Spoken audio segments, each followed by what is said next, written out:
नमस्कार दोस्तों। दरअसल ये कहानी शुरू होती है 2016। मुस्कान और सौरभ ये दोनों के बीच ये प्यार हो जाता है, यानी दोनों को लव हो जाता है। इसके बाद दोस्तों दरअसल ये हुआ कि इनके परिवार वाले नहीं चाहते थे कि इन दोनों की शादी लव मैरिज हो। उसके बाद सौरभ उस लड़की से कोर्ट पर जाकर के लव मैरिज शादी कर लेता है। शादी कर लेने के बाद दोस्तों इनके घर वाले थे वो सारी संपत्ति से यानी उनके घर से सौरभ को बेदखल कर देते हैं। इसके बाद दोस्तों सौरभ जाकर के रेंट पर रूम लेता है और मेरठ पर ये रहना स्टार्ट कर देता है। वहीं पर ये किराए पर रूम लेते हैं दोनों पति पत्नी और वहीं पर ये रहना स्टार्ट कर देते हैं। उसके बाद दोस्तों दरअसल इन दोनों के बीच पर ये संबंध चलता रहा। मतलब सौरभ और उसकी पत्नी मुस्कान ये दोनों साथ में रहते थे। इसके बाद इनकी एक बेटी का भी जन्म हुआ। इसके बाद एंट्री होती है 2019। आप सबको बता दूं दोस्तों 2019 पर इसकी एक बॉयफ्रेंड यानी मुस्कान की एक बॉयफ्रेंड जिसका नाम है साहिल, इसका एंट्री होता है इस कहानी पर। इसकी एंट्री कहानी पर होने के बाद दोस्तों इन दोनों के बीच यानी मिलना जुलना ये सारी चीज़ें चलता रहता है। साहिल और उसकी मतलब गर्लफ्रेंड कह सकते हैं मुस्कान के बीच ये चलता रहता है। उसके बाद दोस्तों जो सौरभ थे वो चले जाते हैं अपनी मतलब ड्यूटी पर। दरअसल ये बताया जा रहा है कि लंदन से लौटकर वो मेरठ आए थे, यानी वो मर्चेंट नेवी थे लंदन पर, यानी सौरभ जी मर्चेंट नेवी का काम किया करते थे। और सौरभ दोस्तों 2019 पर चले जाते हैं अपने परिवार को छोड़ करके लंदन काम करने के लिए चले जाते हैं। वो 2 सालों के लिए वहां से निकल जाते हैं। लंदन से लौटकर आए मर्चेंट नेवी में तैनात सौरभ कुमार राजपूत की उनकी पत्नी मुस्कान रस्तोगी ने हत्या कर दी। हत्या के बाद पति के शरीर के 15 टुकड़े कर दिए। इस काम में उसका साथ बॉयफ्रेंड साहिल शुक्ला उर्फ मोहित ने दिया।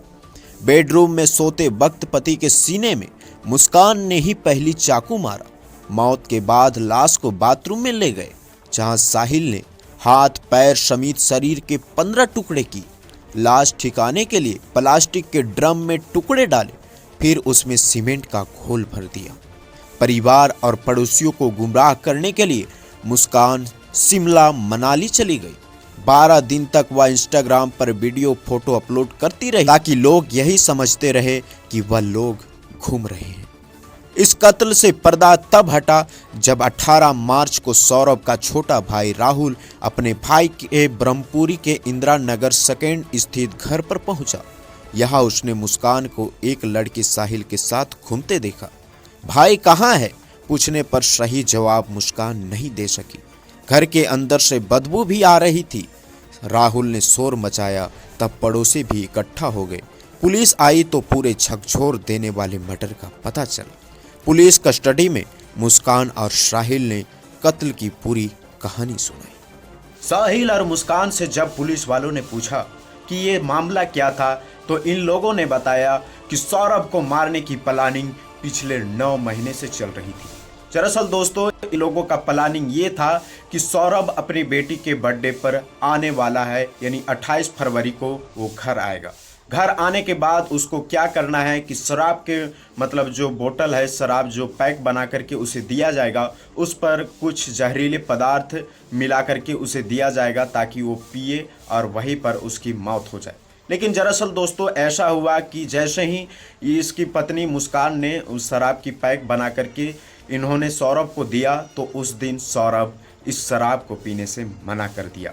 उसके बाद दोस्तों मना कर देने के बाद इन लोगों का जो पहला प्लानिंग जो था वो फेल हो जाता है। उसके बाद इन लोगों ने प्लानिंग बनाया 4 मार्च 2025 को कि किस प्रकार से सौरभ को मारा जाएगा। उसके बाद इन लोगों ने क्या किया, इन लोगों ने प्लानिंग बनाया। सबसे पहले इन लोगों ने मार्केट से मतलब जहरीली बेहोश होने वाली इन लोगों ने पदार्थ खरीदा। उस पर दोस्तों मतलब मुस्कान ने क्या किया कि खाने पर मतलब जो सौरभ के खाने पर था इन्होंने मतलब बेहोश होने वाली नशा की गोलियां इन्होंने मिला दिया। मिला देने के बाद दोस्तों सौरभ उस खाना को खाते ही बेहोश हो गया। बेहोश होने के बाद इन्होंने मुस्कान ने मतलब अपने बॉयफ्रेंड साहिल के पास फ़ोन किया। दोनों प्रेमी प्रेमिका ने मिल करके इनकी क्या किया दोस्तों, इन लोगों ने चाकू भी मार्केट से ही खरीद कर के लाया था दोस्तों।